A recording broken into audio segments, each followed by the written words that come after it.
welcome, Mr. Director. It's a pleasure to have you here. And you're going to be part of a charade of legal word games. They're going to try to get you to say something that can be repeated by the media that is here that wants to report this story.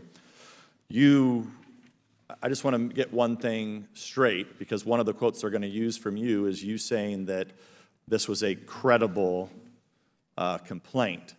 That will be used and spun as you're saying that it was true. And I want to give you an opportunity to, you have not investigated the veracity or the truthfulness of this complaint. That's correct, Ranking Member. The determination on credible was made by the IC Inspector General.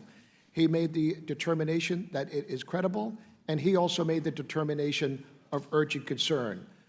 My question was not, I did not question his judgment there. The question I had was, does in fact this allegation of wrongdoing meet the criteria, the statutory criteria of urgent concern? And the other issue, as I said, complicated things, did it in fact, the allegations within this whistleblower complaint involve executive privilege?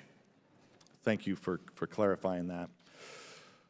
Have you ever, you mentioned it a little bit in your testimony, but have you ever, or are you aware of any former DNIs who have testified about whistleblower complaints in the public? Not to my knowledge, Ranking Member. I do not know. Are you aware of any cases like this that were put into the spotlight? Would this be the way to handle it out in the public like this? I am not aware of any, but I want to say once again, I believe that the situation we have and why we're here this morning is because this case is unique and unprecedented. So why are cases normally not handled out in the public?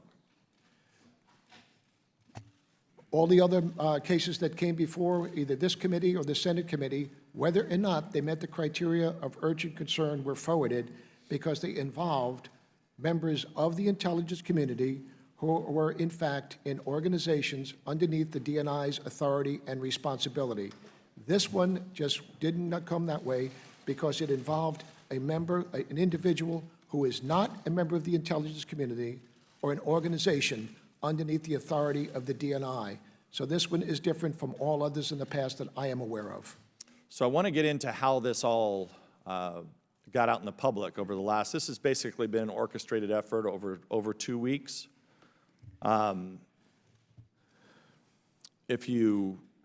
We were first told about it, I don't know, a week and a half ago, and we were told very specifically that the whistleblower did not want to get any of this information out. They didn't want it to leak out. So there were only a few potential groups of people that would have known about this complaint. You and your people within your office. Yes, sir.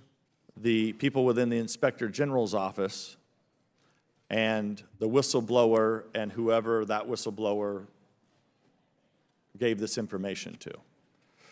So what I'm trying to ascertain is, how would it run in all the mainstream media outlets? How did they get, even though they got a lot of it wrong, but they had the basics of it, that it involved the President of the United States talking to a foreign leader. So did anybody, you or anybody in your office, leak this to the Washington Post or NBC News? Ranking Member, I lead the intelligence community. We know how to keep a secret. As far as how that got into the press, I really do not know, sir. I just know that it's all over the place, and as you said, it's been reported by different media for the past several weeks. Where they get their information from, I don't know. So that, but it was not from the intelligence community, from me, or from my office.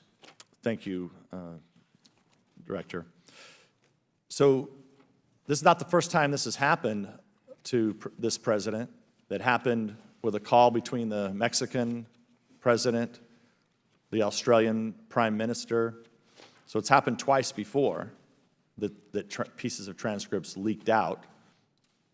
And of course, this time it was leaked out again, and the president, thankfully, he was able to put this out because of the actions of this of the situation, as you said, that's unprecedented. Is it normal for the President of the United States to have their conversations leak out? This is the third time. I would have to leave that to the White House to respond to that, their ranking member. But to me, the President of the United States conversation with any other head of state, I would consider privileged conversation. But clearly, I mean, those conversations are being captured by the intelligence agencies. So, Not necessarily, sir. I mean, if the President of the well, I should say this, they're captured and then disseminated. They're captured and disseminated to the intelligence agencies. I have to be careful in this open hearing about, how I respond to that. The intelligence community and the National Security Agency, obviously, they collect things that are to protect. I just want to make sure, because are we just going to, foreign leaders, we might just have either the President of the United States not talk to foreign leaders, or we should let's just publish all the transcripts, because that's what's happening here. Ranking member. And somebody's leaking this, and it's likely coming from the agencies that you oversee. Ranking member, no, that's, sir. I mean, I'm not saying that you don't know, but we had the transcript with the Mexican president, the Australian prime minister, and now contents of a call with the Ukrainian president leak out. Ranking member, the allegation in the whistleblower complaint was that there were about 12 people who listened in on the conversation, members of the National Security Council and others.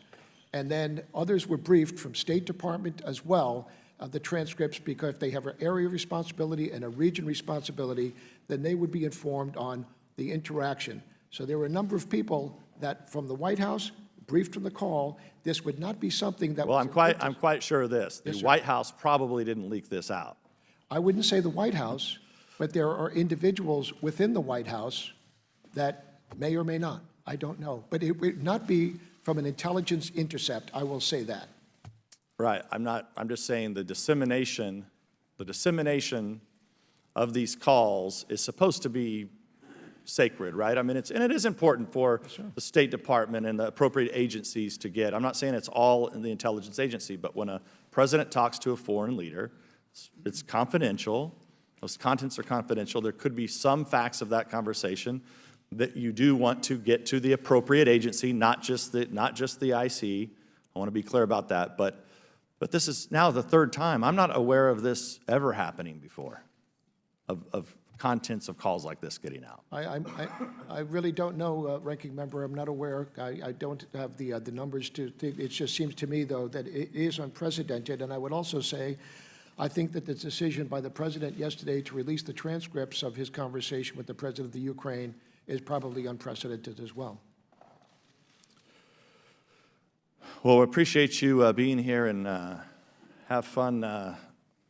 Be careful what you say, because they're going to use these words against you. Well, I tell you what, Ranking Member, either way, I'm honored to be here, and I'm honored to be leading the intelligence. And I appreciate your service to this country for a long time, and I'm sure we'll be talking again soon. Hopefully not in the public, hopefully behind closed doors like this is supposed to be done. Thank you very much, I Ranking. yield back.